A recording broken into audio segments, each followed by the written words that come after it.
너 대체 이러는 이유가 뭐야? 간병비 때문에 이러는 거냐? 아들은, 우리 아들도 너 이러고 있는 거 알아? 평생 일해서 번 돈 다 주고도 모자라서 목숨까지 내놔야 하냐? 저도 이러고 싶지 않아요. 그럼 하지 마. 당장 나가. 아버님, 그냥 빨리 가주시면 안 될까요? 빨리 가라고. 빨리 죽으라고. 저희도 더 이상 버틸 수가 없어요. 내가 아프고 싶어서 아팠냐? 나도 너희한테 짐이 되고 싶지 않아서 얼마나 눈치 보이는지, 얼마나 서러운지 알기나 해. 저희 인생은 어떡해요? 아직 젊은데. 돈 앞에서는 부모도 없어요. 오늘의 사연은 황인수 씨의 이야기입니다. 평생을 바쳐 사랑했던 가족들이 자신의 죽음을 계획하고 있었던 것입니다. 정말 아찔하고 충격적인 이야기 지금 들려드리겠습니다. 황인수 씨는 18배 고향 해남을 떠났습니다. 1967년 봄 보리가 푸르게 익어가는 들판을 뒤로하고 서울행 완행열차에 몸을 맡겼습니다. 아버지가 남긴 빚 때문이었습니다. 돈 벌어서 꼭 돌아올게요. 그 약속을 지키려면 서울에서 성공해야 했습니다. 하지만 중학교도 제대로 마치지 못한 시골 청년이 할 수 있는 일은 많지 않았습니다. 첫 번째 일자리는 청계천 판자촌 근처 철거 현장이었습니다. 하루 품삯 120원, 새벽 5시부터 해질 무렵까지 삽과 곡괭이를 들고 있었습니다. 그때만 해도 서울은 온통 공사판이었습니다. 세운 상가가 올라가고 시청 앞 고가도로가 놓이던 시절이었습니다. 신혼집은 성북구 도남동 반지하였습니다. 월세 3만 원, 방 하나에 부엌이 딸린 아담한 공간이었습니다. 영숙이는 그 좁은 집을 알뜰하게 꾸몄습니다.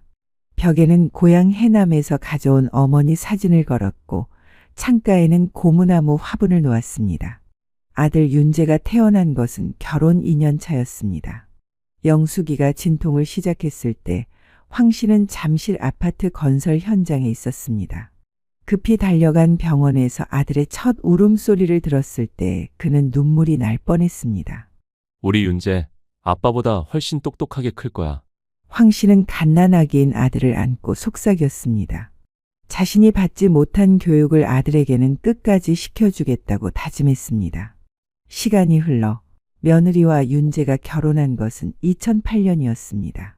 윤재보다 2살 어렸지만 당차고 야무진 성격이었습니다. 첫 만남에서부터 황 씨 마음에 들었습니다. 아버님, 잘 부탁드립니다. 그 모습이 어린 시절의 영숙이를 떠올리게 했습니다. 신혼집은 서울 변두리 전세로 시작했습니다. 전세금 1억 원은 황 씨가 마련해 줬습니다.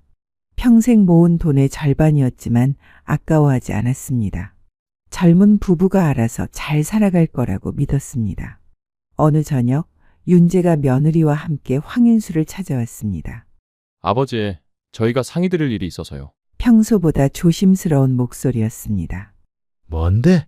우리 집사람이 카페를 차리고 싶어 해요. 황인수는 며느리를 바라봤습니다. 며느리의 얼굴에 기대감이 가득했습니다. 카페? 네, 아버님. 제가 대학에서 경영학을 전공했잖아요. 그리고 커피에 관심이 많아서 며느리가 설명하기 시작했습니다. 요즘 카페 사업이 잘 된다고 하더라고요. 동네에 괜찮은 자리도 알아봤어요. 어디에? 윤재 직장 근처 신도시예요. 신축 상가 1층인데 위치가 정말 좋아요. 며느리의 목소리가 점점 밝아졌습니다.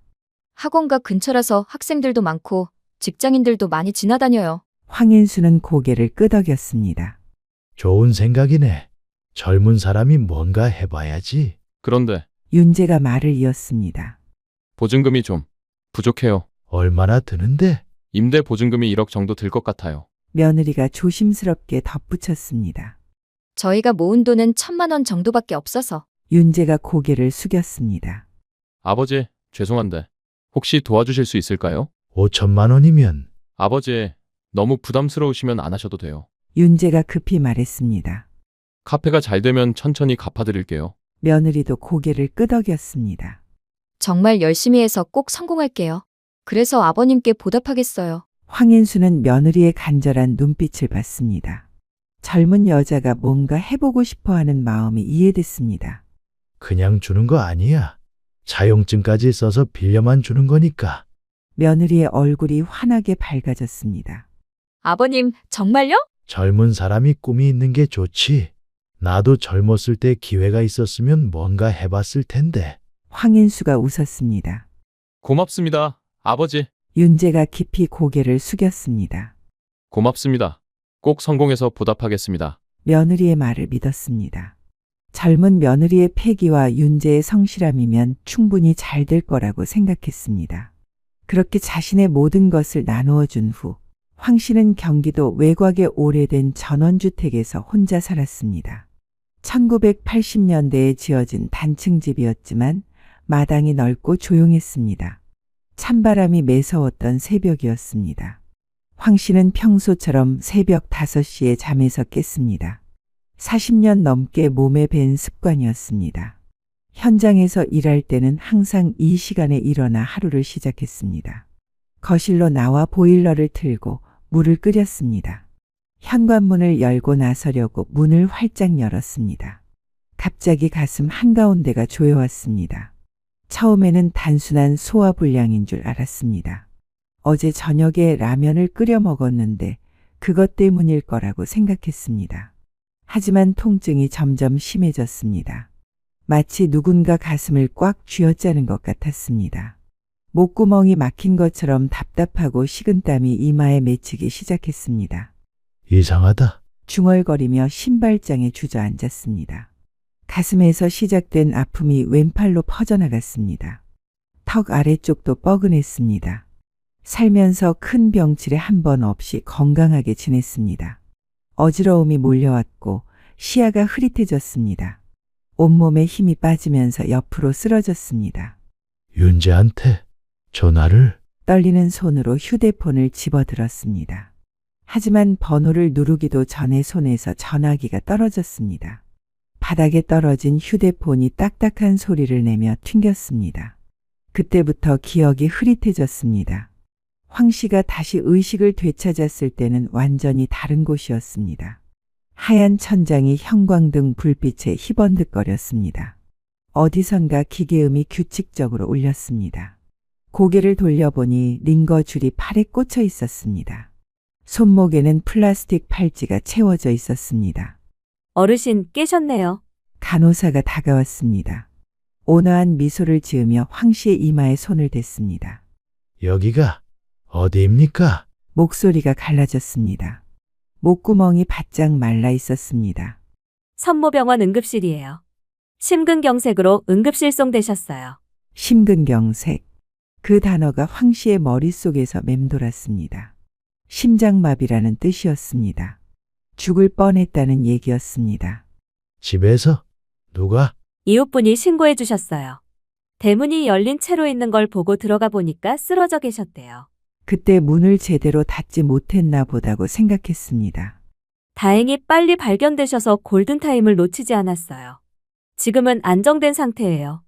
만약 이웃이 조금만 늦게 왔다면 혹은 대문을 그냥 지나쳤다면 아들, 윤재한테 연락했습니까? 네, 보호자분께 연락드렸어요. 곧 오실 거예요. 황 씨는 고개를 끄덕였습니다.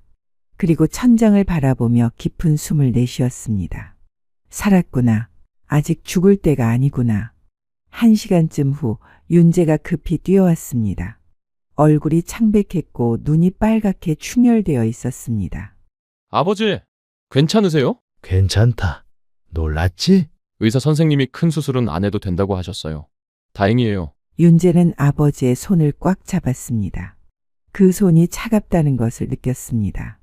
그런데 당분간 입원해서 치료받으셔야 해요. 집에서 혼자 계시기엔 위험하다고. 황 씨는 고개를 끄덕였습니다. 어쩔 수 없는 일이었습니다. 며칠 동안 의식이 오락가락했습니다. 몸에 꽂힌 링거줄이 몇 번이고 교체되었습니다. 하지만 몸은 예전 같지 않았습니다. 조금만 움직여도 숨이 찼고 기력이 없었습니다. 의사는 심장 기능이 많이 약해졌다고 했습니다. 약물 치료를 계속해야 하고 무리하면 안 된다고 했습니다. 윤재는 매일 저녁 병원에 왔습니다. 회사 일을 마치고 급히 달려오는 모습이 안쓰러웠습니다. 며느리도 가끔 함께 왔는데 표정이 어딘지 어두워 보였습니다. 심장 기능이 40% 이하로 떨어진 상태에서 혼자 지내다가 재발하면 돌이킬 수 없다고 했습니다. 그럼 우리 집으로 모시고 갈까요? 며느리가 조심스럽게 물었습니다. 하지만 표정이 밝지 않았습니다. 신혼 때 사준 아파트는 방이 2개뿐이었습니다. 하나는 부부 침실, 하나는 며느리의 옷방 겸 서재였습니다. 아니다. 내 집이 편해. 황 씨가 단호하게 말했습니다. 며느리 눈치를 보며 살고 싶지 않았습니다. 그렇다면 간병인을 쓰는 수밖에 없었습니다. 윤재는 인터넷으로 간병 업체를 찾았습니다. 하루 12시간 기준으로 15만 원, 24시간이면 25만 원이었습니다. 한 달이면 750만 원이 나갔습니다. 결국 24시간 간병인을 구했습니다. 간병인 이름은 김철민이었습니다. 40대 후반의 단단한 체격 남성이었습니다. 간병 경력 11년이라고 했습니다. 첫인상은 나쁘지 않았습니다. 어르신, 제가 잘 돌봐드릴게요. 김철민은 성실했습니다. 약 시간을 정확히 지켰고 식사도 잘 챙겨줬습니다. 혈압을 재고 맥박을 확인하고 이상이 있으면 바로 연락했습니다. 하지만 비용이 만만치 않았습니다. 하루에 드는 간병비와 약값, 병원비가 눈덩이처럼 불어났습니다. 황 씨는 연금을 받았습니다. 국민연금과 퇴직연금을 합쳐 월 120만 원 정도였습니다. 처음 한 달은 황 씨가 가진 예금으로 해결했습니다. 아버님 통장에서 나가는 게 이렇게 많아? 며느리가 가계부를 보며 한숨을 쉬었습니다. 어쩔 수 없잖아. 사람 목숨이 걸린 일인데. 윤재도 지쳤습니다. 회사에서 야근하고 와서 아버지 병원비 계산하는 일이 반복됐습니다. 간병인은 오전부터 밤까지 황 씨를 돌보다가 부부가 퇴근하면 일을 마쳤습니다. 오늘 혈압이 조금 높았어요. 약은 정시에 다 드셨고요. 고생하셨습니다. 윤재는 간병인에게 고마웠습니다. 만약 이 사람이 없다면 직장을 그만둬야 할 판이었습니다. 하지만 며느리는 달랐습니다. 간병비가 너무 비싸. 다른 업체도 알아봐요. 아버지가 익숙해 하시는데 갑자기 바꾸면 며느리의 목소리가 날카로워졌습니다. 내가 아는 지인이 소개시켜 주신대. 지금보다 가격도 싸. 간병 경력도 있으셔서 아버님도 괜찮으실 거야. 그날부터 윤재 부부 사이에는 미묘한 긴장이 흘렀습니다. 아무도 입에 내지 않았지만 둘 다 같은 생각을 하고 있었습니다. 언제까지 이렇게 살 수 있을까? 아니, 언제까지 이렇게 살아야 할까? 과일을 사들고 와서 깎아주고 황 씨와 이런저런 대화를 나눴습니다. 카페 운영 이야기도 하고 단골 손님들 얘기도 했습니다. 아버님, 오늘 병원에서 뭐라고 하셨어요? 별말 없더라. 약만 잘 먹으라고 하고. 그럼 다행이에요. 그때만 해도 며느리는 다정했습니다. 하지만 시간이 갈수록 방문 횟수가 줄었습니다. 일주일에 한 번, 열흘에 한 번, 2주에 한 번. 간격이 점점 벌어졌습니다. 와도 예전 같지 않았습니다. 과일을 가져오는 대신 편의점 바나나 한 송이를 들고 왔습니다. 대화도 짧아졌습니다. 아버님, 몸은 어떠세요? 응, 괜찮아. 그럼 저 가볼게요. 카페에 손님이 많아서. 아, 그리고 아버님 오늘부터 보호사님 바뀔 거예요. 뭐라고? 왜? 금액 부분이 좀 부담스러워서요. 그분이 좋았는데. 너희 입장이 그렇다면 어쩔 수 없지. 황 씨는 며느리가 힘들다는 걸 알았습니다. 카페 운영도 쉽지 않고 간병비 때문에 생활비도 빠듯할 게 분명했습니다. 그래서 더 미안했습니다. 아버님, 이번에는 여자 간병인이에요. 경력도 많고 평가도 좋대요. 새로운 간병인은 40대 초반의 여성이었습니다. 이름은 사기영이었습니다. 첫인상은 단정하고 차분해 보였습니다. 안녕하세요, 어르신. 저는 사기영이라고 합니다. 목소리는 부드러웠습니다. 간병 경력이 15년이에요. 이런 심장 관련 환자분들 많이 돌봐드렸어요. 사기영은 자신의 경력을 자세히 설명했습니다. 보험 관련 업무도 잘 알아요. 청구 서류 같은 것도 도와드릴 수 있고요. 그 말에 며느리의 눈빛이 달라졌습니다. 보험 청구요? 네, 간병비나 치료비 보험 청구하실 때 서류 작성 같은 거 도와드려요. 복잡한 절차들이 많거든요. 어느 날 저녁 며느리는 퇴근하자마자 병실로 왔습니다. 손에는 미처 풀지 못한 가방이 들려 있었고 얼굴은 지쳐 있었습니다. 사기영이 잠깐 자리를 비운 사이였습니다. 간병인 휴게실에서 차를 마시러 간 사이였습니다. 며느리는 가방을 벤치에 놓고 휴대폰을 꺼냈습니다. 고생 많지. 내가 괜히 돈만 쓰게 해서. 며느리는 짧은 숨을 내쉬더니 입을 열었습니다. 아버님, 그런 말씀 마세요. 걱정하지 마시고 빨리 나으세요. 그래서 황 씨는 조금 안도했습니다. 그래도 이 가족은 나를 걱정해 주는구나. 하지만 그 안도감은 오래가지 않았습니다. 며느리는 휴대폰을 가방에 넣고 일어났습니다. 저 먼저 갈게요. 카페에 정리할 일이 있어서. 벌써? 온 지 5분도 안 됐는데. 윤재는 언제 와? 회사에 야근이 있대요. 늦을 거예요. 며느리는 가방을 들고 병실 밖으로 향했습니다. 조심해서 가라. 네. 문이 닫혔습니다. 그날 밤 사기영이 옆에서 링거줄을 확인했습니다. 그녀의 손길이 어쩐지 서두르는 것 같았습니다. 아드님이 간병비 때문에 요즘 자꾸 결제 날짜 물어보세요. 돈이 빠듯하신가 봐요. 그때까지만 해도 그 말이 무슨 뜻인지 다 알지는 못했습니다. 며칠 뒤 선잠에서 깨어 화장실에 가려고 문을 열었습니다. 병원 복도는 조용했습니다. 황 씨는 조심스럽게 침대에서 일어났습니다. 병실 문은 살짝 열려 있었습니다. 문틈 사이로 복도에 희미한 불빛이 스며들었습니다. 화장실로 가려던 황 씨는 문 앞에서 멈췄습니다. 복도에서 낯익은 목소리가 들려왔기 때문입니다. 그중 하나는 며느리였습니다. 다른 하나는 간병인 사기영이었습니다. 이상했습니다. 며느리가 이 시간에 병원에 왜 와 있을까요? 황 씨는 숨을 죽이고 귀를 기울였습니다. 문틈 사이로 간병인과 며느리가 작은 탁자에 기대앉아 이야기를 나누고 있었습니다. 며느리는 한 손에 휴대폰을 쥐고 화면을 가만히 내려다보고 있었습니다. 사기영은 마스크를 당겨내리고 낮은 목소리로 말했습니다. 이번 달이죠? 보험금 청구. 며느리는 짧게 고개를 끄덕였습니다. 네, 다음 주에 갱신되는데 그 전에 정리되면 훨씬 더 깔끔해지니까. 보험금 청구. 무슨 말인지 이해할 수 없었습니다. 사기영이 계속 말했습니다. 아버님께 혹시라도 그 얘기 세워나가면 안 돼요. 그쪽이 걱정하는 게 그거라니 웃기네요. 며느리의 목소리였습니다. 평소에 듣던 다정한 목소리가 아니었습니다. 차갑고 날카로웠습니다. 사기영은 비죽 웃었습니다. 제가 여기 왜 붙었는데요? 다들 이런 일은 조용히 처리해요. 귀찮게 오래 가면 서로 좋을 게 없으니까. 황 씨는 온몸이 얼어붙는 것을 느꼈습니다. 솔직히 이제 너무 힘들어요. 돈이 너무 많이 깨져요. 그러니까 이 계약이 있는 거잖아요. 보장금액 꽤 되던데. 일찍 끝나면 더 좋고, 상태 보니까 몇 주 안에도 가실 수 있어요. 저 정말 이런 말 하고 싶지 않았는데 이젠 가시면 좋겠어요. 며느리의 입에서 나온 말이었습니다. 황 씨는 벽에 등을 기대고 서서 숨을 참았습니다.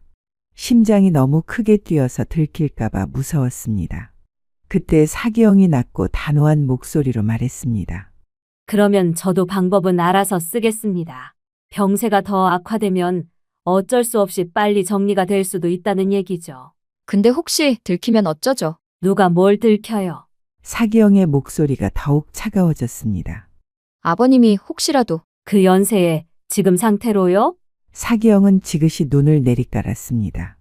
그쪽이 그래서 저를 쓴 거잖아요. 사기영의 목소리에 냉소가 섞였습니다. 애초에 각오도 안 됐으면 도장 찍지 말았어야죠. 사모님, 이런 일 한두 번 하는 거 아닙니다. 사기영이 계속 말했습니다. 저도 이쪽 일 오래 했어요. 사모님은 걱정 마시고 평소 하던 대로만 하세요. 평소 하던 대로라니요. 방문 오셔서 얼굴 보여드리고 챙겨드리는 척하고 그런 거요. 챙겨드리는 척 제가 있으면 절대 문제 안 생깁니다. 사기영은 문 쪽을 흘끔 바라보았습니다. 어두운 병실 안에서 황 씨가 두 눈을 부릅뜨고 이 모든 대화를 듣고 있으리라고는 상상도 하지 못했습니다. 그런데 어떻게 할 건데요? 약을 조금씩 바꿔드리는 거예요. 아무도 의심하지 않아요. 원래 심장이 안 좋으셨으니까. 보험금은 얼마나 받을 수 있어요? 3억 정도 될 거예요. 생명보험, 상해보험 합쳐서. 3억. 그 돈이 자신의 목숨값이었습니다. 그 돈으로 빚도 갚고 카페도 새로 시작할 수 있을 거예요. 너무 오래 끌면 의심받을 수 있어요. 이번 주 안에 끝내는 게 좋겠어요. 복도에서 두 사람이 일어나는 소리가 들렸습니다. 그럼 내일부터 시작할게요. 네, 발소리가 멀어졌습니다. 며느리가 병원을 나가는 소리였습니다. 이제는 알았습니다. 이곳에 더 머무르면 안 된다는 것을. 더는 아무도 아무것도 믿지 않겠다고 결심했습니다.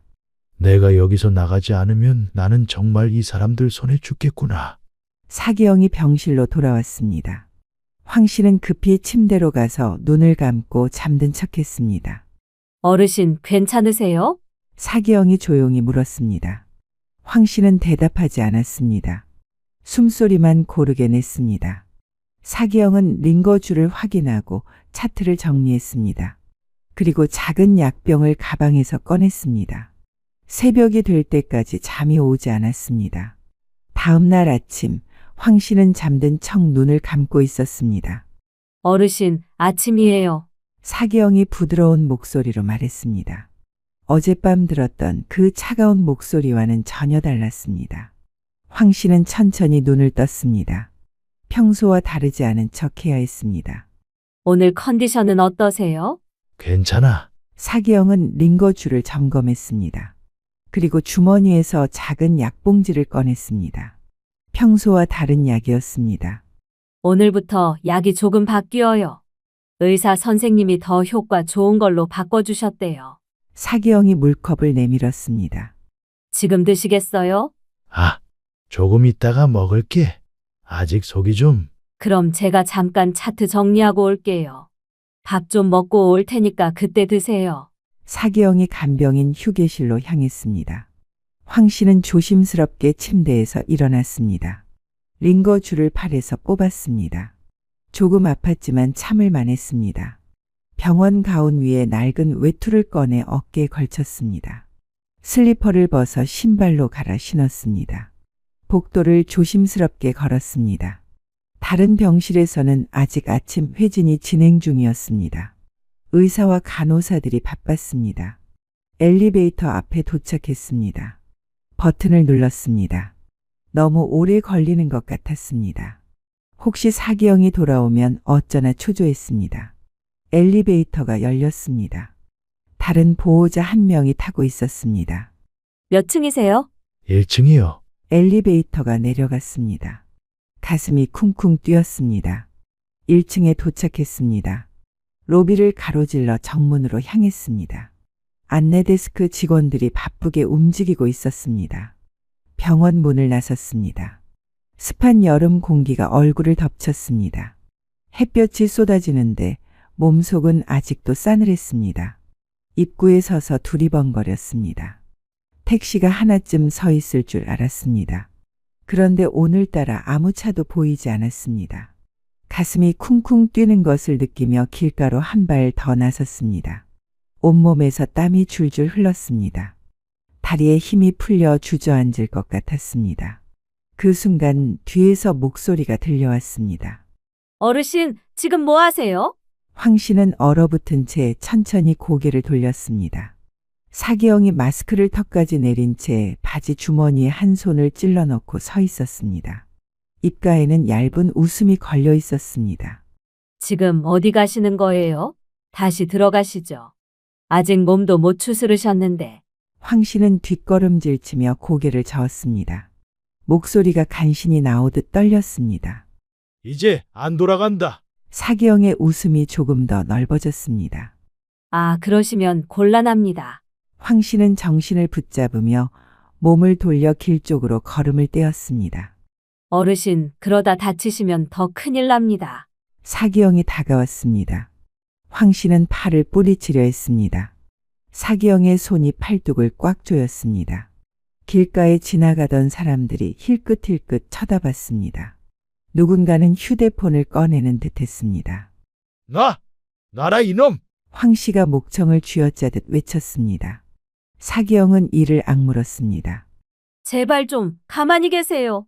황 씨가 간신히 한 발을 떼자 사기영이 몸을 돌려 앞을 가로막았습니다. 그때였습니다. 멀리서 순찰차가 지나가는 것이 보였습니다. 황 씨는 팔을 뿌리치고 도로 쪽으로 나갔습니다. 양손을 크게 흔들었습니다. 여기! 여기! 순찰차가 속도를 늦췄습니다. 사기영의 얼굴이 일그러졌습니다. 하지 마세요, 어르신. 사기영은 팔을 낚아채며 막으려 했습니다. 황 씨의 몸이 휘청하며 보도 블럭에 부딪혔습니다. 둔탁한 소리가 났습니다. 주변에서 작은 비명이 터졌습니다. 순찰차가 급하게 멈췄습니다. 문이 열리자 경찰관 2명이 뛰어내렸습니다. 무슨 일입니까? 사기영은 헐레벌떡 고개를 숙였습니다. 아, 아닙니다. 이분이 치매가 있으셔서 병원을 도망치려 하셔서? 거짓말 하지 마! 황 씨는 온몸을 떨며 손바닥을 땅에 짚었습니다.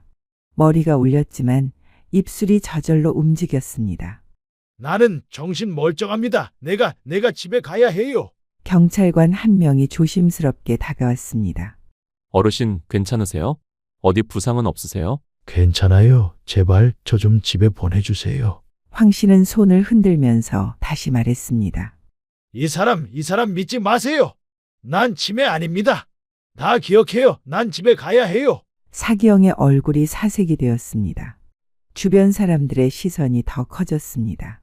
경찰관은 사기영을 돌아보았습니다. 치매라면 진단서 있습니까? 사기영은 당황하며 대답했습니다. 그건 경찰관 2명은 황 씨를 부축해 순찰차 뒷좌석에 태웠습니다. 문이 닫히자 그제야 숨이 돌아왔습니다. 몸 구석구석이 쑤셨지만 지금은 그 고통도 중요하지 않았습니다.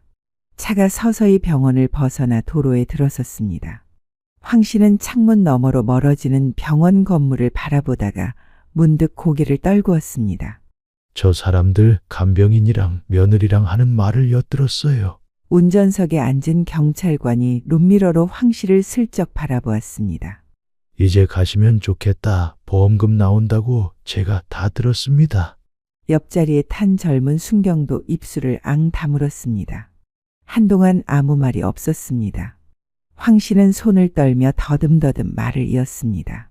저 사람이 나를 그냥 빨리 죽게 하고 싶어 하는 거예요. 경찰관은 짧은 한숨을 내쉬고 조심스레 입을 열었습니다. 어르신, 황 씨는 고개를 들었습니다. 경찰관의 표정은 조심스러웠습니다. 그게 혹시 잘못 들으신 건 아닐까요? 요즘 병원에 오래 계시면 그런 기분이 드실 수도 있고. 아닙니다. 저는 정신 멀쩡해요. 예. 저희가 어르신 말 무시하는 게 아니라. 경찰관이 시선을 피하며 말을 골랐습니다. 단순히 밤에 엿들은 이야기만으로는 저희가 누구를 체포할 수가 없습니다. 황 씨의 입술이 허옇게 떨렸습니다. 그럼 제가 다시 그 병원으로 돌아가야 합니까? 아닙니다. 오늘은 일단 집에 모셔다 드리겠습니다. 순찰차 안에 정막이 흘렀습니다. 젊은 순경이 물었습니다. 혹시 어르신, 혹시 치매 진단 같은 거 받으신 적 있으세요? 아닙니다. 나는 아무 이상 없습니다. 경찰관들은 말이 없었습니다. 차창 너머로 낮은 가로등이 빠르게 스쳐 지나갔습니다. 순찰차 안에서 2 사람은 속으로 같은 생각을 했습니다. 설마 진짜 치매 노인이신 건 아니겠지? 순찰차가 병원 앞을 벗어나 큰 길로 들어섰을 때 뒷좌석에 앉은 젊은 순경이 룸미러로 황 씨를 바라보았습니다. 그 눈빛엔 미묘한 걱정이 섞여 있었습니다. 어르신, 네, 혹시 그 간병인 분에 대해서 자세히 아시는 거 있으세요? 황 씨는 숨을 고르며 입술을 적셨습니다. 압니다. 이름, 전화번호 전부 다 알고 있어요. 그럼 혹시 좀 적어주실 수 있을까요? 순경이 재킷 안주머니에서 작은 메모장과 볼펜을 꺼냈습니다. 저희도 바로 서에 들어가면 이분 신원 좀 확인해 보겠습니다. 황 씨가 숨을 고르며 고개를 끄덕였습니다. 혹시라도 진짜 이상한 전력이 있으면 순경이 말을 이어받았습니다. 그때는 바로 어르신께 연락드릴게요. 너무 걱정하지 마세요. 고맙습니다. 집에 도착하시면 당분간 문단속 잘 하시고요. 경기도 외곽 전원주택 단지에 도착했습니다. 집에 도착하자 경찰관들은 조심스럽게 황 씨를 부축해 현관까지 데려다 주었습니다. 황 씨는 몸을 돌려 문을 바라보았습니다. 잠금 장치를 2번 확인하고 다시 한번 문고리를 잡아당겼습니다. 찰컥하는 소리가 났습니다. 숨을 고르며 낡은 소파에 주저앉았습니다. 식은땀이 등줄기를 타고 내렸습니다. 손이 떨려서 휴대폰을 제대로 쥘 수 없었습니다. 아들 윤재에게 전화를 걸었습니다. 통화 연결음이 몇 번 울리고 자동응답기로 넘어갔습니다. 온몸이 긴장으로 굳었습니다. 현관문 너머에서 작은 소리라도 날까 귀를 기울였습니다. 어디선가 바람이 문틈을 타고 들어오는 것 같았습니다. 옆집에서 누군가 문을 닫는 소리가 났습니다. 그 소리에 심장이 쿵 하고 내려앉았습니다. 뒷목이 쭈뼛서고 숨이 가빠졌습니다. 혹시 사기형이 따라온 건 아닐까? 혹시 그들이 다시 오지 않을까? 문을 등지고 서서 손에 쥔 휴대폰을 더 꽉 붙들었습니다. 그 순간 손에 쥔 휴대폰이 진동했습니다. 화면에 윤재의 이름이 떴습니다. 숨을 크게 들이마셨습니다. 손이 떨려서 화면을 제대로 터치하지 못했습니다. 3번 시도 끝에 겨우 통화를 받았습니다. 여보세요. 네, 아버지. 저 회의 있어서 전화를 못 받았어요. 윤재의 목소리는 평소와 다르지 않았습니다. 회의 정말일까? 혹시 저 간병인이랑 이미 얘기했나? 목소리를 내야 하는데 말이 쉽게 나오지 않았습니다. 윤재는 잠깐 침묵하더니 다시 물었습니다. 아버지, 무슨 일 있으세요? 어디 계세요? 그 물음이 덫처럼 느껴졌습니다. 지금 내가 어디에 있는지 알아야 하는 이유는 뭘까? 말하는 순간 며느리와 간병인을 데리고 이 집에 올지도 모른다. 다시는 못 나가게 문을 걸어 잠글지도 모른다. 황 씨의 입술이 말라붙었습니다. 그냥 잠깐 바람 좀 쐬러 나왔어. 혹시 내가 지금 집에 있다는 사실을 알리면 오늘 밤에 저 사람들이 같이 이 문을 열고 들어오지 않을까? 조용히 통화 버튼을 눌러 끊었습니다. 휴대폰을 테이블 위에 내려놓고 소파에 주저앉았습니다. 심장이 너무 빨리 뛰어 쓰러질 것 같았습니다. 늦은 밤이었습니다. 시계가 7시를 가리켰습니다. 그때였습니다. 현관 너머에서 기척이 들렸습니다. 낮게 아주 조용히 문손잡이를 만지는 소리. 아버님, 문틈으로 스며드는 목소리였습니다. 며느리였습니다. 그 목소리는 낮고 부드러웠습니다. 마치 자장가처럼 느릿하게 깔려 있었습니다. 아버님, 저예요. 문 좀 열어주세요. 황 씨는 소름이 돋았습니다. 그 부드러움이 오히려 귀신의 소리보다 더 무서웠습니다. 숨을 골라 겨우 목소리를 짜냈습니다. 가, 섞어줘. 아버님, 이렇게 하시면 안 돼요. 몸도 약하시면서. 황 씨는 떨리는 다리로 일어나 문 앞까지 갔습니다. 문 손잡이에 달린 이중 잠금 장치를 다시 한번 확인했습니다. 걸쇠가 제대로 걸려 있었습니다. 그것만이 마지막 안전망이었습니다. 그러나 그 순간 딸깍 하는 소리가 났습니다. 황 씨는 눈이 휘둥그레졌습니다. 비밀번호 자판에 낯익은 손가락이 가볍게 눌러졌습니다. 삐삐삐삐. 문이 1차 잠금까지 풀렸습니다. 그는 숨죽인 채 입을 떨었습니다. 밖에서 며느리의 목소리가 낮게 이어졌습니다. 아버님, 저도 아버님 댁에 드나들었잖아요. 비밀번호 예전 그대로 두셨길래. 그 다음 순간이 더 끔찍했습니다. 걸쇠까지 잠그셨네요. 며느리가 짧게 대답했습니다. 그것도 열 수 있어요. 사기형이 잠깐 웃었습니다. 어디선가 얇은 실 같은 것이 손에서 풀렸습니다. 그 실이 문틈으로 밀어 넣어졌습니다. 황 씨는 마치 꿈속처럼 멍하니 그 광경을 봤습니다. 찰컥. 걸쇠가 위로 끌려 올라갔습니다. 그 순간 황 씨는 알았습니다. 아무리 문을 잠가도 이 사람들은 결국 들어온다는 것을. 2발짝 뒤로 물러났습니다. 문이 천천히 열렸습니다. 며느리가 먼저 들어왔습니다. 얼굴에 억지 미소를 걸고 다가왔습니다. 아버님, 이러시면 정말 곤란해요. 사기형이 뒤따라 들어왔습니다. 한 손에는 흰 약봉지를 들고 있었습니다. 황 씨는 벽에 등을 붙인 채 숨을 몰아쉬었습니다. 오지 말라고. 사기형이 무표정하게 다가왔습니다. 약 드시고 푹 주무세요. 그러면 다 편안해질 거예요. 너 대체 이러는 이유가 뭐야? 간병비 때문에 이러는 거냐? 사기영의 손이 잠깐 멈췄습니다. 아들은 우리 아들도 너 이러고 있는 거 알아? 며느리의 얼굴이 하얗게 질렸습니다. 내가 뭘 잘못했다고 이렇게 해? 평생 일해서 번 돈 다 주고도 모자라서 목숨까지 내놔야 하냐? 저도 이러고 싶지 않아요. 그럼 하지 마. 당장 나가. 저희도 더 이상 버틸 수가 없어요. 버틸 수 없다고? 내 목숨이 그렇게 짐이냐? 내가 아프고 싶어서 아팠냐? 매달 300만 원씩 나가는데 언제까지 이렇게 살아야 해요? 그럼 나한테 돈 달라고 하지 말았어야지. 황인수의 목소리가 갈라졌습니다. 저희가 언제 아버님한테 돈 달라고 했어요? 아버님이 알아서 다 해주신 거잖아요. 사기영이 끼어들었습니다. 어르신, 너무 흥분하지 마세요. 몸에 안 좋아요. 닥쳐. 넌 또 뭐야? 황인수가 사기영을 노려봤습니다. 너는 돈 받고 사람 죽이는 일이 직업이냐?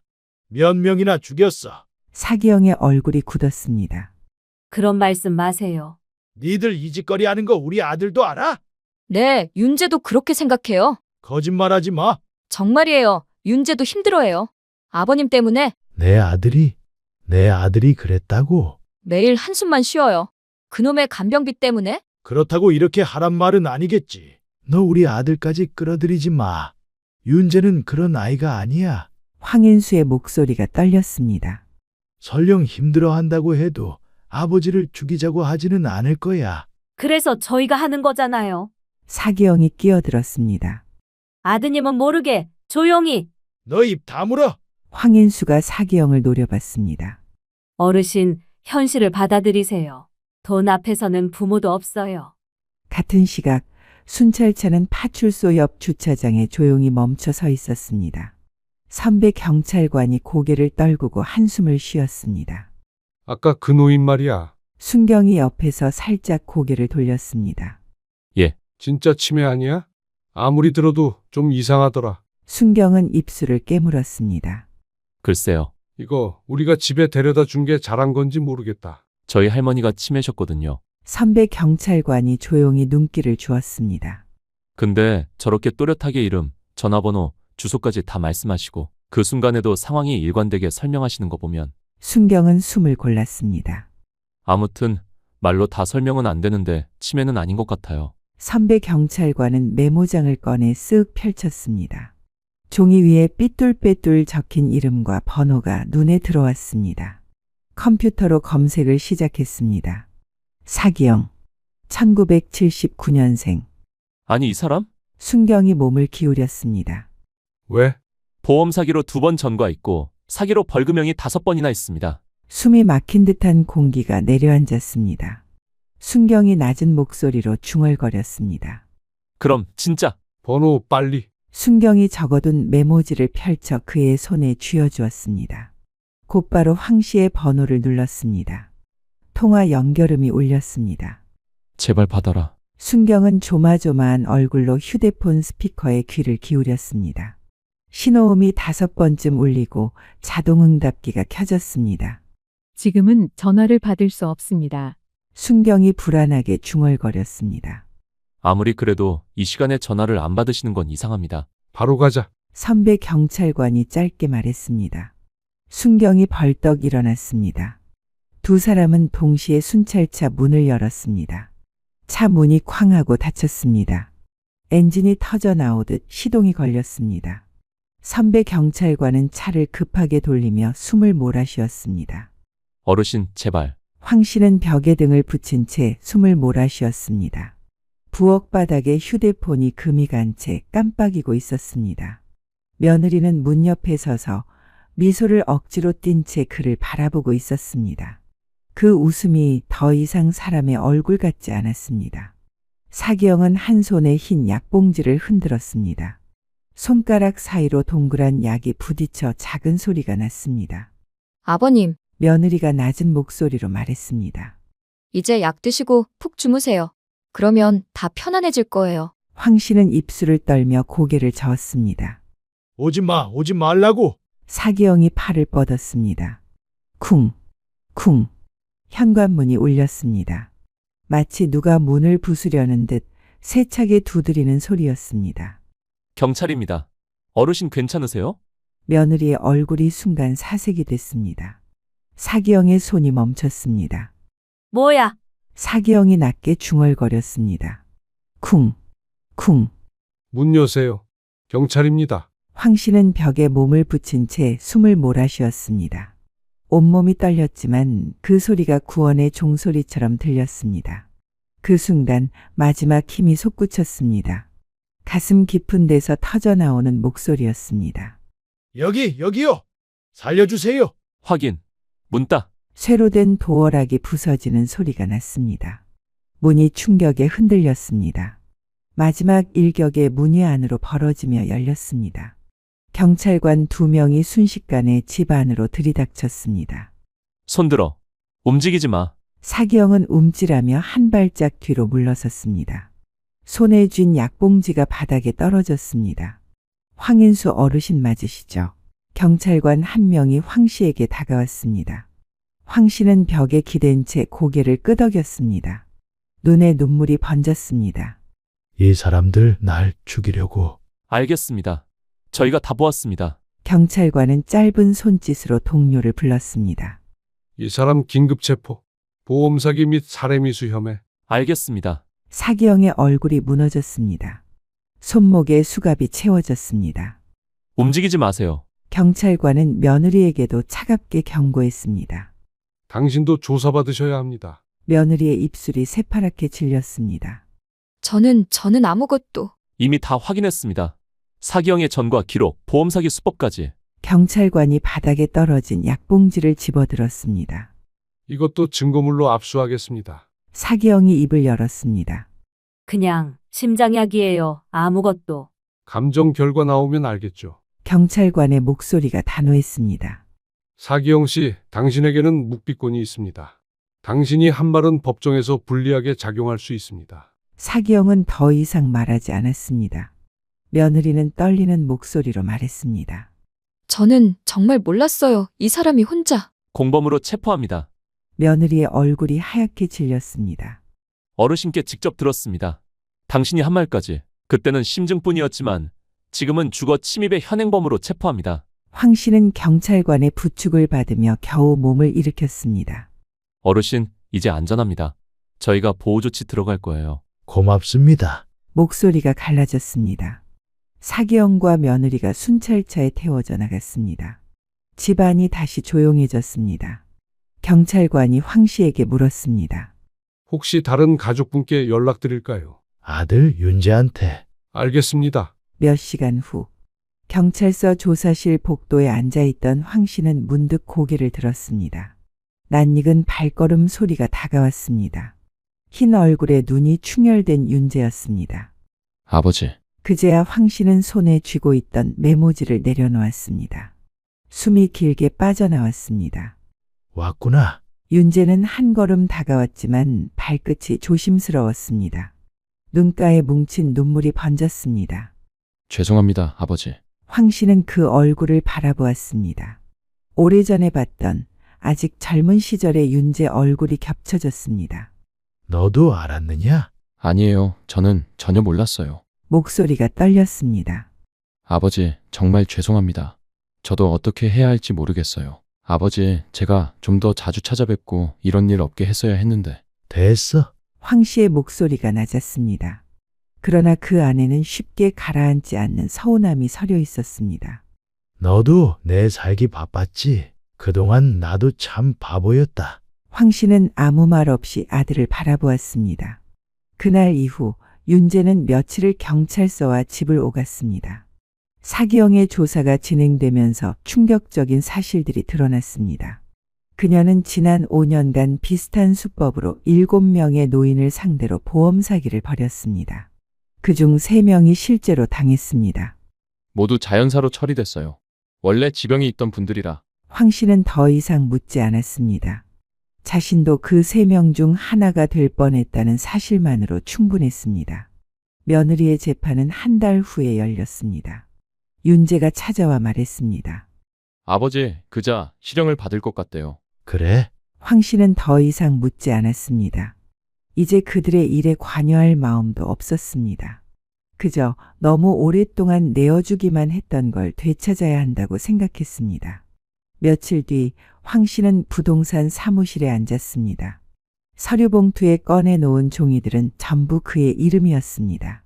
서울 변두리에 사준 아들 명의의 집도 며느리의 가게 보증금도 그날 밤 자신이 사인했던 계약서 위에 새로 적힌 해지 서류가 포개졌습니다. 이거 다 매물로 내놓으실 겁니까? 중개인의 물음에 황 씨는 잠시 숨을 고르며 고개를 끄덕였습니다. 내가 다시 가져갈 겁니다. 그 목소리는 낮았지만 흔들리지 않았습니다. 윤재는 처음에 반대했습니다. 아버지, 그 집은 제가 살 곳인데. 내가 산 게 아니야?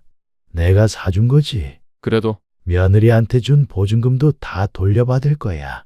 윤재는 더 이상 말하지 못했습니다.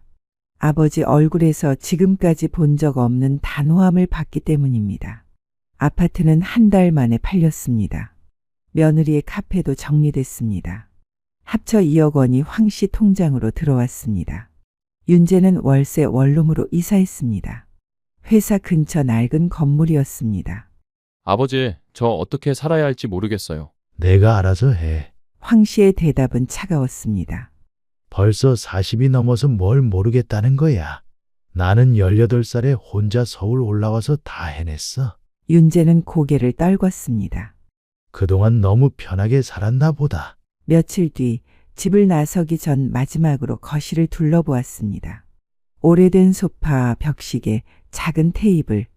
이 집에 있던 것 중 어느 하나도 이제는 아쉬움이 되지 않았습니다. 기차역까지 택시를 타고 갔습니다. 창밖으로 서울의 회색 건물들이 느릿하게 멀어졌습니다. 이제 이곳에 다시 돌아올 일은 없을 거라 생각했습니다. 목포행 KTX에 몸을 맡겼습니다. 짐은 캐리어 하나가 전부였습니다. 75년 인생의 마지막 짐치고는 너무 가벼웠습니다. 고향에 도착했을 땐 해가 기울어 있었습니다. 해남시외 버스터미널에서 택시를 탔습니다. 어디로 모실까요? 옥천면으로 가주세요. 고향이세요?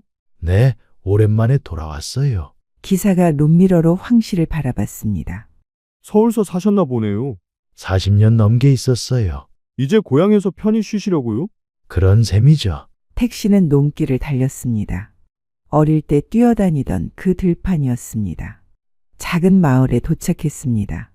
미리 알아둔 전원주택이 있었습니다. 2억으로 사기에는 충분했습니다. 마당이 넓고 감나무가 심어져 있었습니다. 부동산에서 열쇠를 받고 집에 들어갔습니다. 조용했습니다. 서울에서 들리던 자동차 소리, 공사 소리가 전혀 없었습니다. 새 소리만 들렸습니다. 저녁이 되자 마당에 나와 앉았습니다. 하늘에 별이 떴습니다. 서울에서는 볼 수 없던 별들이었습니다. 휴대폰이 울렸습니다. 윤재였습니다. 아버지, 잘 도착하셨어요? 어? 집은 괜찮으세요? 좋아. 잠깐 침묵이 흘렀습니다. 아버지, 가끔 안부 전화드려도 될까요? 황 씨는 별을 바라보며 대답했습니다. 내 마음대로 해. 네. 잘 살아라. 아버지도 건강하세요. 통화를 끊었습니다. 황 씨는 가방을 고쳐 메고 천천히 걸음을 옮겼습니다. 이제야 진짜로 깨달았습니다. 내가 내 삶을 돌려받았다. 누구도 다시는 아깝다고 부를 수 없는 내 시간과 내 마음을. 그 길은 고요하고 쓸쓸하면서도 조금은 따뜻했습니다. 다음 날 아침 황 씨는 어머니 산소를 찾았습니다. 어머니, 아들이 돌아왔어요. 묘비 앞에 무릎을 꿇고 앉았습니다. 이제 곁에서 모실게요. 바람이 불어왔습니다. 감나무 잎이 살랑살랑 흔들렸습니다. 75세에 찾은 새로운 시작이었습니다. 석 달 후 황 씨는 해남군 주민센터에 갔습니다. 어르신, 혼자 사시기 힘드시죠? 담당 공무원이 친절하게 말했습니다. 노인 돌봄 그거 신청하러 왔어요. 아, 그러시군요. 서류 작성해 드릴게요. 국가에서 지원하는 요양보호사를 연결해 줬습니다. 주 3회 하루 4시간씩 와서 식사 준비와 약 복용을 도와주는 서비스였습니다. 새로운 요양보호사는 50대 중반의 박 씨였습니다. 안녕하세요, 어르신. 잘 부탁드려요. 목소리가 다정했습니다. 예, 잘 보여. 황 씨의 대답은 건조했습니다. 박 씨는 성실했습니다. 정해진 시간에 와서 밥을 차려주고 약을 챙겨주고 집안 정리도 도와줬습니다. 어르신, 서울에서 오셨다면서요. 자식분들은 어디 계세요? 서울에 있어요. 자주 연락하세요. 가끔. 황 씨는 더 이상 대화를 이어가지 않았습니다. 박 씨가 말을 걸어와도 짧게 대답할 뿐이었습니다. 정을 주고 싶지 않았습니다. 다시는 누구도 믿고 싶지 않았습니다. 점심 드세요. 된장찌개 끓여드렸어요.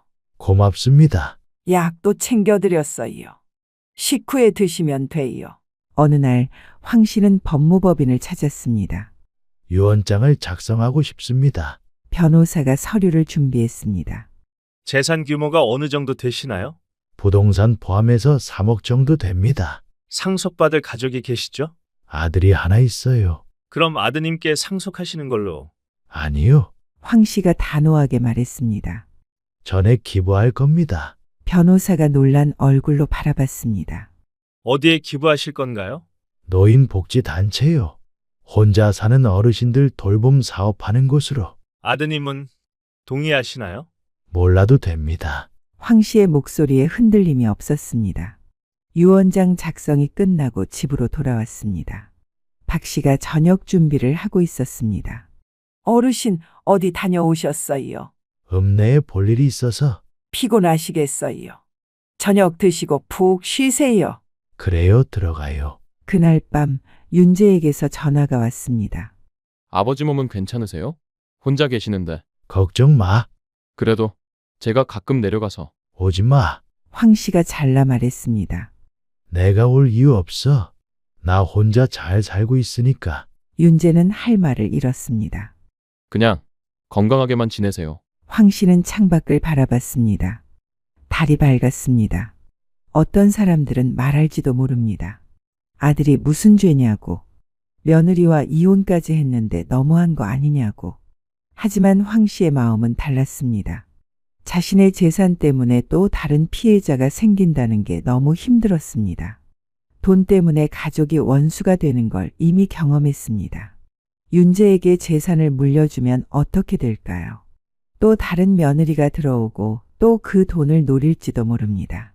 아니면 윤재 자신이 변할지도 모릅니다. 차라리 아무것도 남기지 않는 게 나았습니다. 다음 날 박 씨가 평소보다 일찍 왔습니다. 어르신, 오늘 컨디션 어떠세요? 괜찮아요. 혈압약 드셨어요? 네. 박 씨는 황 씨의 표정을 살폈습니다. 뭔가 평소와 달랐습니다. 혹시 무슨 걱정 있으세요? 아니에요. 혼자 계시면 외로우실 텐데. 황 씨는 더 이상 대화하고 싶지 않았습니다. 하지만 박 씨는 포기하지 않았습니다. 어르신, 저희 어머니도 혼자 사세요. 자식들이 다 도시로 나가서. 그래서 어르신 마음을 조금은 알 것 같아요. 황 씨는 박 씨를 바라봤습니다. 돈 때문에 가족이 망가지는 걸 많이 봤어요. 슬픈 일이죠. 황 씨는 깜짝 놀랐습니다. 이 여자가 자신의 속마음을 꿰뚫어 본 것 같았습니다. 하지만 어르신, 모든 사람이 다 그런 건 아니에요. 좋은 사람들도 많아요. 박 씨의 말에 황 씨는 잠깐 생각에 잠겼습니다. 그날 저녁 혼자 앉아 유언장을 다시 읽어봤습니다.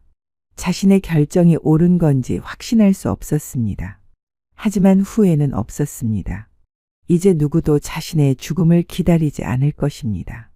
그것만으로도 충분했습니다.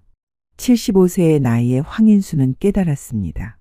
가족이라는 이름으로 서로를 이용하고 사랑이라는 핑계로 서로를 속이는 일들이 얼마나 많은지.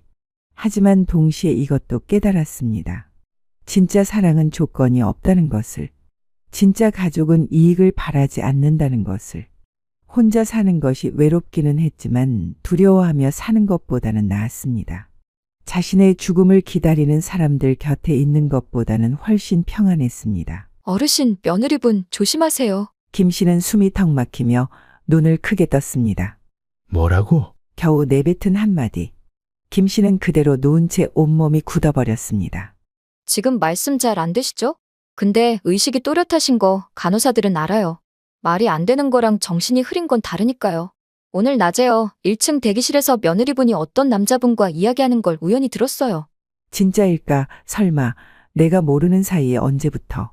김 씨는 눈을 감지도 뜨지도 못한 채 천천히 오래된 생각 속으로 빠져들었습니다. 창밖으로는 늦은 봄비가 간간히 내리고 있었습니다. 비인지 햇살인지 모를 흐릿한 빗줄기. 그 아래 흰 침대 위에 김 씨가 조용히 누워 있었습니다. 1949년 늦가을 강원도 영월의 깊은 산자락 아래 작은 마을에서 태어났습니다. 먹고 살기 바빴던 집안에선 공부보단 품팔이가 먼저였습니다.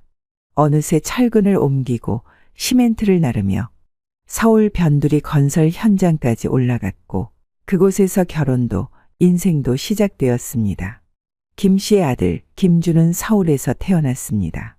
살림은 빠듯했지만 김 씨 눈에는 공부 하나만 시키면 된다는 말 하나로 아들을 키웠습니다. 아들은 그 기대를 저버리지 않았습니다. 서울의 명문대를 나와 이후 글로벌 대기업 전략기획본부에서 일하게 되었습니다.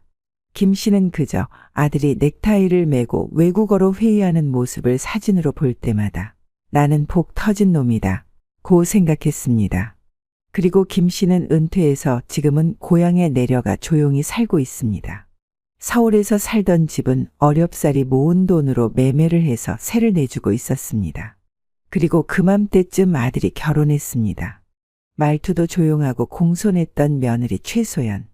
아버지, 다녀왔습니다. 그 뒤를 조심스레 따르던 며느리도 고개를 숙이며 인사했습니다. 아버님, 안녕하세요.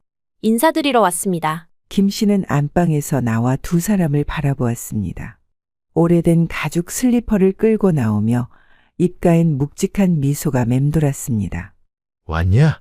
먼 데서 피곤했을 텐데. 아버님, 결혼 허락해 주셔서 감사합니다. 저희 행복하게 잘 살겠습니다. 니들이 서로 좋다는데 내가 뭘 할 게 있겠냐? 그냥 서로 싸우지만 말아라. 그게 제일이야. 아버지, 와이프가 음식도 잘하고 살림도 꼼꼼해요. 제가 운 좋은 거죠, 뭐. 너야 어릴 때부터 내가 복이 많은 놈이란 소리 듣고 자랐으니까. 아버님 댁은 공기가 참 좋네요. 조용한 건 좋아. 대신 겨울엔 좀 추워. 보일러가 오래돼서. 아버지, 우리 둘 다 쉬는 날인데 뭐 도와드릴 거 없어요. 됐어. 뭘 도와. 그냥 앉아서 밥이나 먹고 가. 김 씨는 서울 변두리의 오래된 단독주택을 몇 년 전 세놓고 지금은 외곽의 아파트 전세에서 조용히 노후를 보내고 있습니다.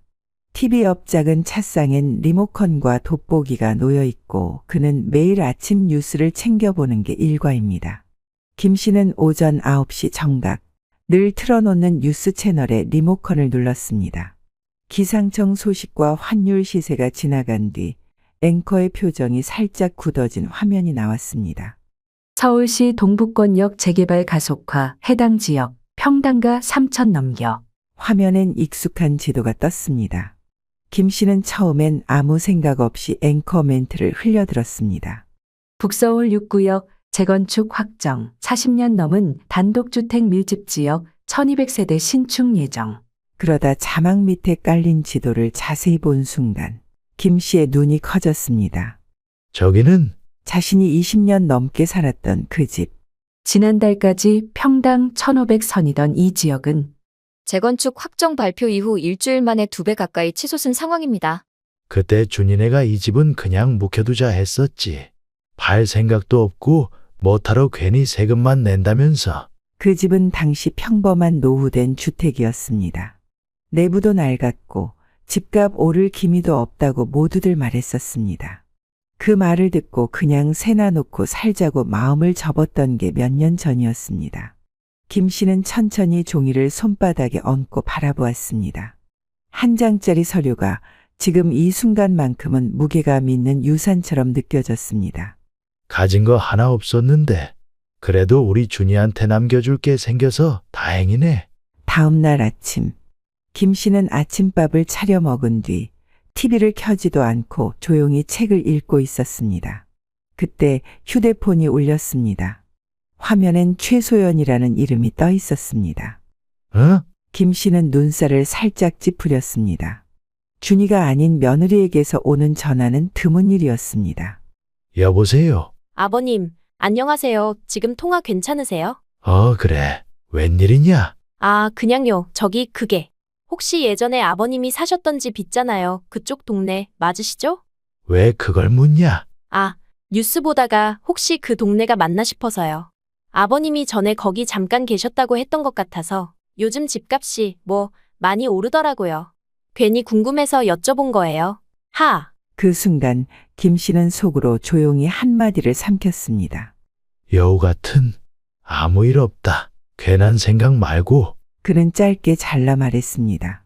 아, 네, 아버님 그냥 혹시나 해서 여쭤본 거예요. 그건 내가 알아서 하마 네가 신경 쓸 일이 아니다.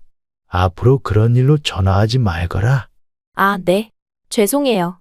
저는 그냥 혹시 도움이 될까 싶어서. 김 씨는 그렇게 말한 뒤 전화를 끊었습니다. 그렇게 몇 년이 흘렀습니다.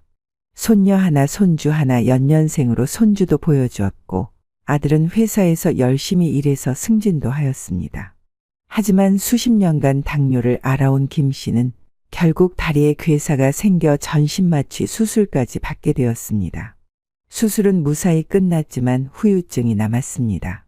며칠 전부터 왼팔 감각이 둔해졌고 말이 어눌해지기 시작했습니다. 자신이 하고 싶은 말이 머릿속에서는 또렷한데 입을 나오면 다른 말이 되고 있었습니다. 혹시 이러다 뇌까지 간 건 아닐까? 김 씨는 천장을 응시한 채 천천히 숨을 내쉬었습니다. 점점 흐려지는 신체 감각 속에서 유일하게 명확한 건 지금 자신이 혼자라는 사실이었습니다. 병실은 조용했습니다. 천장등은 꺼져 있었고 복도에서 들려오는 간헐적인 발소리만이 세상의 소리를 대신하고 있었습니다. 창밖에서 흘러든 봄비 소리는 바닥 위로 사르르 퍼졌고 회색빛 침묵과 겹쳐지며 어딘가 싸늘한 공기를 만들어내고 있었습니다. 아들 김주는 미국 출장 중이었습니다. 해외 대기업 전략기획팀에서 일하는 그는 갑작스레 날아든 사고 소식에 당장 귀국할 수 없었고 결국 아버지의 병원 보호자 역할은 며느리에게 맡겨졌습니다. 며느리는 그날 저녁 말쑥한 차림으로 병원에 나타났습니다. 흰색 셔츠에 모던한 재킷 그리고 깔끔하게 묶은 머리. 이름표 달린 간호사와 담당 주치의에게도 먼저 인사를 건네며 김 씨의 양목록을 꼼꼼히 받아갔습니다. 아버님, 여기 물 좀 드셔보세요. 미지근하게 데웠어요. 이 약은 식전에 드셔야 하니까 조금만 드시고 나중에 밥 들어오면 또 챙겨드릴게요. 그러면서도 어느 순간엔 이상할 만큼 집요하게 묻곤 했습니다. 아버님, 어제 간호사한테 말씀하신 거 기억나세요? 점심에 제가 뭘 드렸는지도 혹시 기억나세요? 김 씨가 무언가 말하려고 하면 그녀는 곧장 받아 적었습니다. 말이 어눌해질 때면 눈빛이 슬며시 바뀌었습니다. 치매 검사, 혹시 받아보신 적 있으세요? 제가 알아볼까요? 말투는 따뜻했지만 말의 방향은 한쪽으로 기울어져 있었습니다. 치매라는 단어를 의식적으로 반복하고 있다는 것. 의사 선생님 말씀으론 수술 후 인지기능 저하가 일시적으로 올 수도 있다 하셨는데, 근데 그냥 일시적인 게 아닐 수도 있을 것 같아서요. 제가 가까이서 보니까 좀 걱정이 되더라고요. 그녀는 주치의와 단둘이 면담을 요청하기도 했습니다. 겉보기엔 문제될 것이 없었습니다. 오히려 성실한 보호자처럼 보이기도 했습니다. 하지만 김 씨는 속으로 찝찝함을 지워낼 수가 없었습니다. 그리고 그날 오후였습니다. 창문에 떨어지던 빗방울이 한층 잦아들 무렵 조용히 닫혀있던 병실 문이 천천히 열렸습니다. 삐걱, 미세한 소음과 함께 간호사복을 입은 여성이 안으로 들어섰습니다. 갓설은 즈음되어 보이는 젊은 간호사. 머리는 단정하게 묶여 있었고 억지로 눌러쓴 듯한 미소가 입가에 걸려 있었습니다. 이름표에는 정하은이라는 이름이 단정하게 적혀 있었습니다. 그녀는 능숙한 손놀림으로 혈압계와 수액을 확인하며 김 씨에게 다가왔습니다. 무언가 말해야 하는데 말해도 되는 걸까 망설이고 있는 눈이었습니다. 그러다 문득 그녀가 김 씨의 귀 가까이로 얼굴을 바짝 들이댔습니다. 그리고 아주 낮고 조심스럽게 속삭이듯 말했습니다. 어르신, 며느리분 조심하세요. 김 씨는 눈을 휘둥그레 뜨며 그녀를 바라보았습니다. 무언가의 머리를 세게 얻어맞은 듯 멍한 감각이 일었고 입술이 저절로 벌어졌습니다. 뭐라고? 목소리는 갈라졌고 숨은 가슴께에 걸려 헛기침도 제대로 나오지 않았습니다. 정 간호사는 주변을 빠르게 훑어본 뒤 재빨리 침대 옆 의자에 앉았습니다. 그녀의 손이 김 씨의 손등 위에 조심스럽게 얹혔습니다. 따뜻한 손바닥, 그러나 그 속엔 무언가 결심한 기운이 느껴졌습니다. 지금 말씀 잘 안 되시죠? 그녀가 낮게 말을 이었습니다. 근데 의식이 또렷하신 거 저희 간호사들은 알아요. 말이 안 되는 거랑 정신이 흐린 건 다르니까요. 김 씨는 눈을 천천히 깜빡였습니다. 자신이 이해하고 있다는 걸 조심스럽게 표현해 보려는 움직임이었습니다. 정 간호사의 표정이 점점 어두워졌습니다. 한참을 망설이던 그녀는 마침내 숨을 고르고 조심스럽게 입을 열었습니다. 오늘 낮에요. 1층 대기실에서 며느리분이 어떤 남자분과 이야기하는 걸 우연히 들었어요. 김 씨는 숨을 삼켰습니다. 가슴속이 서늘하게 식는 기분이 들었습니다. 어르신 아드님 지금 해외 출장 가 있는 거 맞죠? 정 간호사는 목소리를 한층 낮췄습니다. 그리고 조심스럽게 말을 이었습니다. 사실 제가 그 대화를 엿들었는데요. 원래는 안 들으려고 했는데 그 사람들이 너무 큰 소리로 말하더라고요. 들리는 말로는요, 두 사람이 유산 얘기를 하고 있었어요. 아버님 치매 온 거 확실해. 조금만 더 기다리면 자연스럽게 보호자인 척하고 들어올 수 있어. 서류만 준비해 오면 돼. 이런 식으로요. 김 씨는 눈을 떴지만 말은 나오지 않았습니다. 입술이 말라붙었고 가슴께는 얼음처럼 차가웠습니다. 그리고 그분이 오늘 연명의료 거부 동의서를 들고 왔습니다. 김 씨의 손가락이 떨리기 시작했습니다. 피부 아래 핏줄이 꿈틀거리며 혈관을 타고 식은땀이 스며드는 것 같았습니다. 말투가 어눌해서 치매 판정을 받은 후 사인받아도 법적 문제 없다고 하시더라고요. 그래서 저도 좀 이상하다고 느꼈어요. 정 간호사는 끝내 눈을 피하지 않았습니다. 김 씨는 눈꺼풀이 무겁게 내려앉는 걸 느꼈습니다. 입안은 바싹 마른 채 입술조차 잘 붙지 않았습니다. 그러다 겨우 힘을 모아 중얼이듯 말을 뱉었습니다. 지금 그게 무슨... 목소리는 갈라졌고 숨은 얇았습니다. 그러나 그 속엔 분명히 남아있는 한 가지, 자신이 지금 이 상황을 제대로 이해하고 있다는 확신이 있었습니다. 정 간호사는 주변을 조심스럽게 두리번거렸습니다. 복도에서 들려오는 간헐적인 발소리를 한 번 더 확인한 뒤 그녀는 목소리를 한층 낮췄습니다. 속삭임이라기보다는 거의 입김처럼 작고 눌린 목소리였습니다.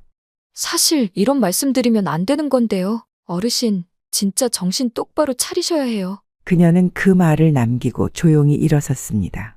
정 간호사는 마지막으로 김 씨의 발치를 정리하고 병실 문으로 걸어갔습니다. 손잡이를 조용히 돌려 문을 여는 순간 그녀는 문을 반쯤 연 채 고개를 다시 뒤로 돌렸습니다. 조심하세요. 문이 닫히자 병실 안은 다시 조용해졌습니다. 한동안 아무런 기척도 없었습니다. 머릿속이 어지러웠습니다. 병실 문이 또 한 번 조용히 열렸습니다. 아주 조심스러운 손길이 문을 잡고 있었고 문은 아주 천천히 소리 없이 벌어졌습니다. 기척 없는 발소리. 김 씨는 고개를 살짝 돌렸고 곧 익숙한 얼굴이 문틈 사이로 모습을 드러냈습니다. 며느리였습니다. 그녀는 병실 안을 천천히 훑었습니다. 눈빛은 웃고 있었지만 그 눈은 어디까지나 확인하고 있는 눈이었습니다. 누가 다녀갔는지, 무언가를 알아챈 기색은 없는지 살피는 시선이었고 의심을 감추지 않는 시선이었습니다. 아버님, 깨 계셨어요? 늘 그렇듯 부드러운 말투였습니다. 하지만 그 말은 상태를 묻는 게 아니라 반응을 분석하려는 탐색에 가까웠습니다. 그녀는 조심스레 병실 안으로 들어섰습니다. 좀 전에 간호사 다녀갔죠? 며느리는 병상 옆에 있는 물컵을 들어 올렸습니다. 물이 식었네요. 제가 다시 데워올게요. 손끝으로 컵을 들고 살짝 고개를 갸웃했습니다. 오늘은 좀 덜 어눌하신 것 같기도 하네요. 김 씨는 입술을 달싹였지만 결국 아무 말도 하지 못했습니다. 근데 아버님. 그녀는 잠깐 망설이는 척하다가 이마에 손을 갖다 댔습니다. 밖에 덥지도 않은데 왜 이렇게 땀을 흘리세요? 어디 불편하세요? 열 나는 건 아니겠죠? 그녀는 부드러운 말투로 그렇게 말한 뒤 천천히 병실 문 쪽으로 향했습니다. 김 씨는 침대에 누운 채 천천히 그녀를 바라보았습니다. 이불 위로 덮은 손은 미세하게 떨리고 있었고 눈빛은 점점 차가워졌습니다. 그래, 인연이 진짜 날 죽이려는 건가? 속으로 그렇게 중얼한 그는 곧 결심했습니다. 입술을 꼭 다물고 가슴 깊은 곳에 있는 마지막 힘을 끌어올렸습니다. 좋다, 어디 한번 떠보자. 정말 내가 치매인 줄 아는지 그냥 늙은 바보라고 생각하는지. 병실 복도 한켠 사람의 발길이 뜸한 곳, 며느리는 휴대폰을 귀에 댄 채 창문 앞에 서 있었습니다. 창밖에는 늦은 봄비가 부슬부슬 내리고 있었고 수화기 너머로 익숙한 그러나 지친 남편의 목소리가 흘러나왔습니다. 여보, 미안해. 내가 지금 진짜 중요한 출장 중이라. 아버지께서 왜 하필 이 시점에 당신한테 너무 많은 짐을 씌운 것 같아서 정말 미안하네. 며느리는 수화기를 살짝 내려다보다가 작게 웃었습니다. 괜찮아. 무슨 말을 그렇게 해. 아버님은 내가 잘 모시고 있어. 당신은 전혀 걱정 말고 일에만 집중해. 한쪽 손은 병실 카드키를 만지작거리고 있었습니다. 망설임 끝에 조심스럽게 말을 꺼냈습니다. 근데 그 짧은 두 글자에 수화기 너머의 김주는 긴장한 듯 숨을 멈췄습니다. 당신 충격받을까봐 지금껏 말 못했는데 사실 아버님 치매 증상이 좀 있으셔. 뭐라고? 김준의 목소리가 달라졌습니다. 심각하진 않으신데 어제 일 같은 걸 잘 기억 못 하시더라고. 어제 드신 반찬도 모르시고 간호사한테 했던 말도 까맣게 잊으셨어. 말씀도 자꾸 꼬이고 뭐랄까 흐리멍덩해지셔. 내가 괜한 말하는 거 아닐까 고민 많이 했는데 당신은 알아야 할 것 같아서 병원에서도 혹시 치매 검사 해보는 게 어떻겠냐고 하더라. 그녀는 입술을 꼭 다물었다가 다시 미소 짓듯 덧붙였습니다. 물론 아직은 걱정할 만큼은 아니야. 근데 당신이 알긴 알아야 할 것 같아서. 하필 지금 왜 하필 아버지께서 당신이 이렇게까지 해주는 거 난 평생 못 잊을 거야. 당신 같은 사람 만나서 진짜 다행이라고 생각해. 내가 이 은혜 평생 잊지 않을게. 한국에 돌아갈 때까지 조금만 더 부탁할게. 응, 알았어. 당신 일에만 집중해. 그래, 알겠어. 김주는 끝내 짧게 답했습니다. 그러나 그의 목소리엔 깊은 충격이 실려 있었습니다. 그는 그저 출장지의 회의실 한복판에서 자신이 가장 두려워하던 말을 막 들은 사람이 되어 있었습니다. 그날부터 김 씨는 연기를 시작했습니다. 의식은 또렷했지만 눈동자는 흐리게 굴렸습니다. 말끝은 어눌하게 흐렸고 밥숟갈은 일부러 입을 비껴 흘렸습니다. 국물이 턱 밑으로 흘러내려도 닦지 않았습니다. 그는 모든 움직임을 일부러 느리게 만들고 있었습니다. 일어나지도 않은 행동을 곱씹듯 중얼거리고 병상 옆 리모컨을 잡은 손은 덜덜 떨리는 척했습니다. 아가, 내 밥은 줬나? 며느리는 물컵을 들고 있다가 잠깐 멈췄습니다. 그녀는 별말 없이 천천히 그를 바라보았습니다. 김 씨는 그 시선을 모른 척하며 다시 중얼거렸습니다. 지금이 몇 년도고? 그녀는 아주 잠깐 입꼬리를 올렸습니다. 아버님, 오늘은 많이 피곤하신가 봐요. 그녀는 잠깐 말을 멈추더니 김 씨의 눈을 바라보며 장난스럽게 말했습니다. 아버님, 저 누구게요? 그리고 입을 가리며 소리 없이 웃었습니다. 어린아이 놀리듯 가볍고 밝은 웃음. 하지만 그 웃음 속엔 냉기와 조롱이 깔려 있었습니다. 김 씨는 그 모습에서 눈을 떼지 못했습니다. 심장이 조용히 조여드는 기분이었습니다. 며느리는 다시 김 씨의 곁으로 다가왔습니다. 이번엔 침대 옆 의자에 앉아 조용히 그의 팔을 쓰다듬었습니다. 표정은 여전히 다정했고 말투도 평온했습니다. 혹시 아버님, 아드님 얼굴은 알아보시겠어요? 우리 김준이요. 아버님 외아들이시잖아요. 얼굴 기억나세요? 사진 보여드릴까요? 요즘은 사람 얼굴도 헷갈리신다니까. 하지만 며느리가 보여준 사진은 아들이 아닌 다른 남자였습니다. 그 검은 머리에 키 큰 놈 맞지? 목소리는 어눌했고 말끝은 흐려졌습니다. 네, 맞아요. 기억하시네요. 그래, 내가 바보인 줄 아는 모양인데 어디 한번 끝까지 가보자. 그날 밤 병실은 적막했습니다. 간접등만 희미하게 켜진 채 어두운 천장이 위압처럼 내려앉아 있었습니다. 김 씨는 몸을 움직이지 않고 가만히 누워 있다가 손을 천천히 올려 호출 버튼을 눌렀습니다. 몇 분쯤 지났을까? 익숙한 발소리가 복도를 타고 다가왔습니다.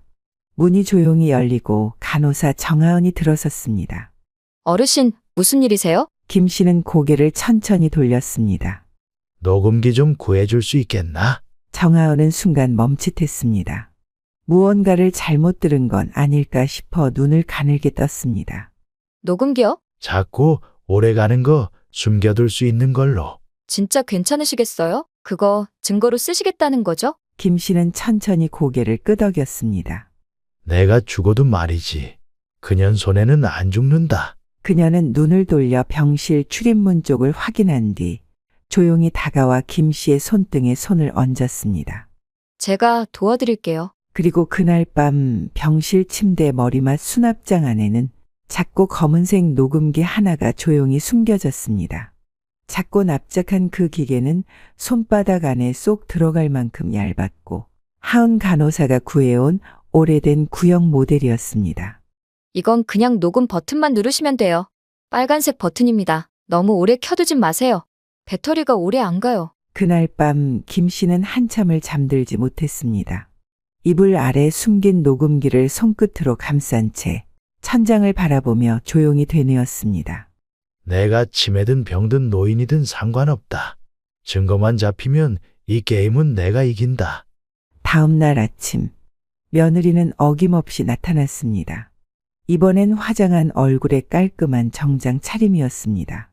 그리고 뒤에는 마스크와 모자를 쓴 40대 남자 한 명이 따라오고 있었습니다. 아버님, 남편이랑 같이 왔어요. 기억나시죠? 아들 김준이요. 김 씨는 아무 말도 하지 않고 그 둘을 바라보았습니다.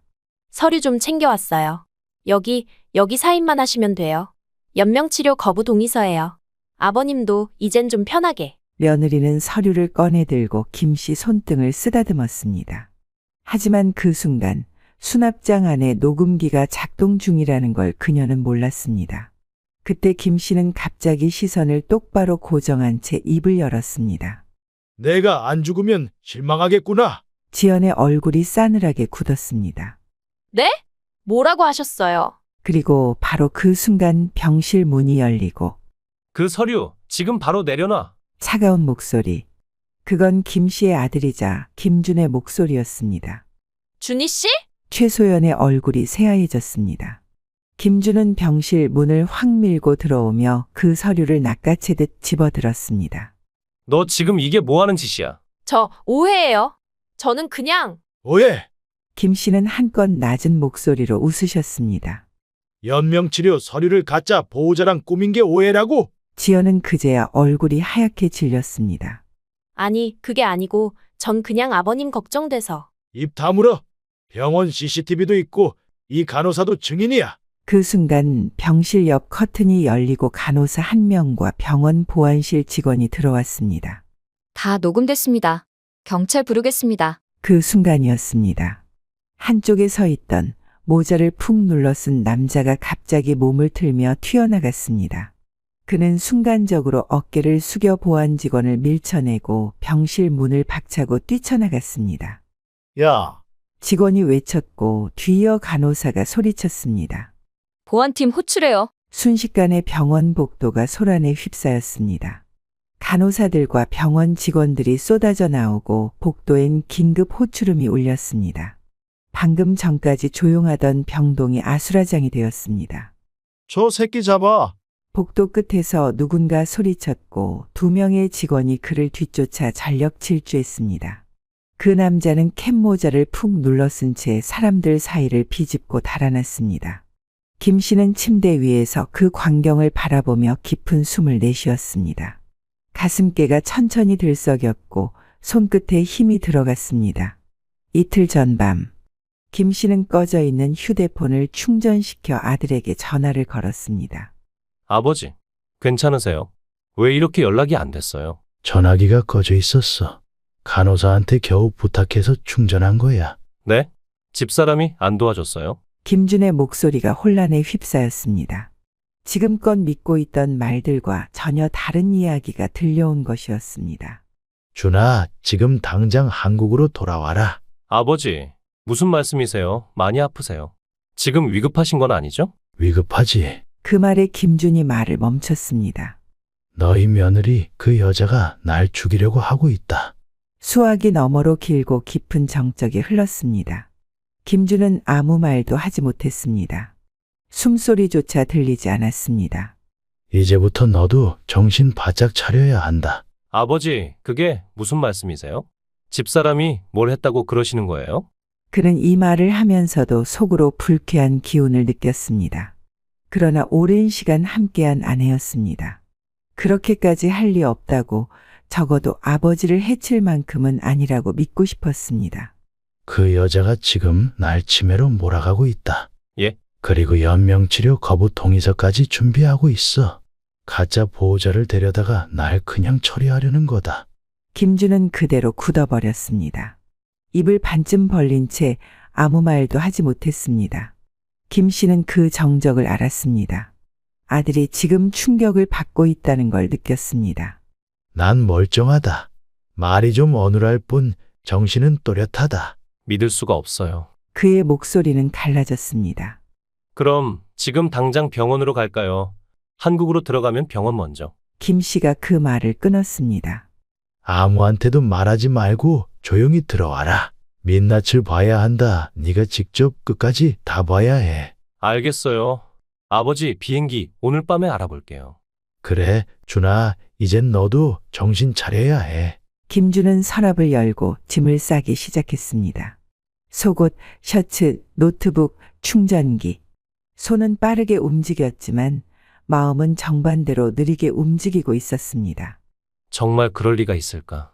설마 하는 기분이 지워지지 않았습니다. 아내가 그 사람이 아버지를. 셔츠를 접다가 손이 멈췄습니다. 그리고 그대로 털썩 주저앉았습니다. 아버지가 착각하신 거 아닐까? 한 손으로 머리를 감싼 채 그는 조용히 중얼거렸습니다. 말도 어눌하시다 그랬고 치매 초기 증상이라면 망상 같은 것도? 그는 벌떡 일어나 책상으로 돌아왔습니다. 노트북을 열고 검색창을 띄웠습니다.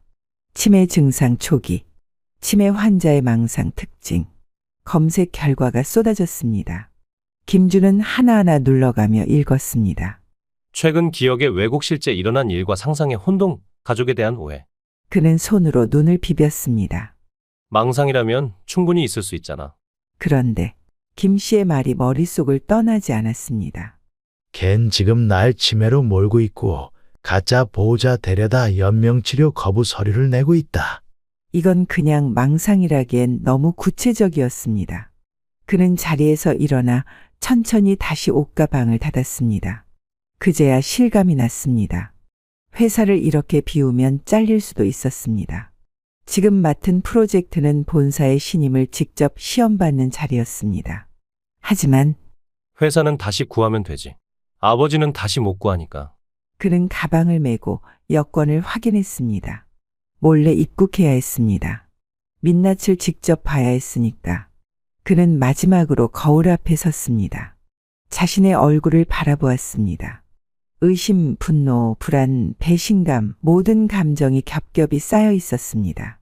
제발 아버지가 오해한 거였으면 좋겠다. 그 말만 되뇌이며 김준은 공항으로 향하는 택시를 조용히 불렀습니다.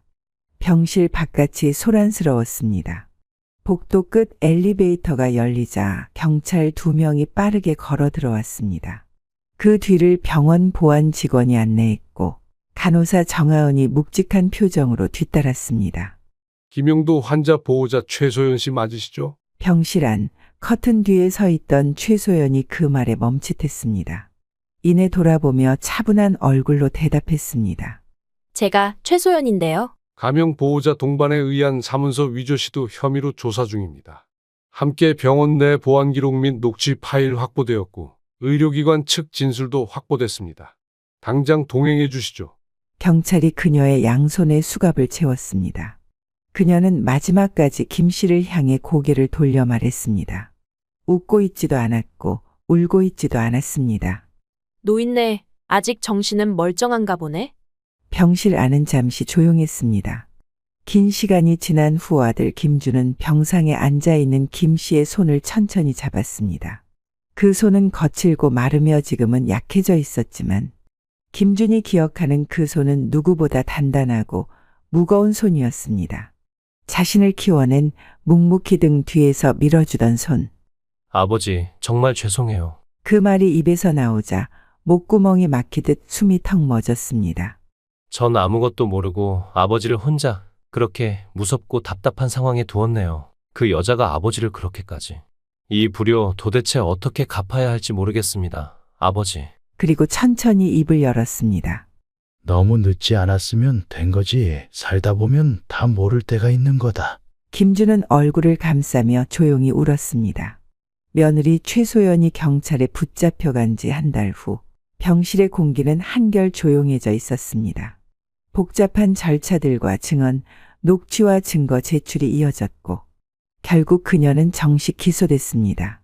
피고인은 의사 결정 능력이 있는 시아버지를 상대로 가짜 보호자 신분을 동원하고 연명의료 거부 동의서를 위조하려 했습니다. 이는 명백한 기만과 재산 탈취 목적의 계획적 행위입니다. 징역 1년 6개월, 집행유예 2년. 며느리가 붙잡혀간 이후 김주는 정식으로 이혼 소송을 제기했습니다.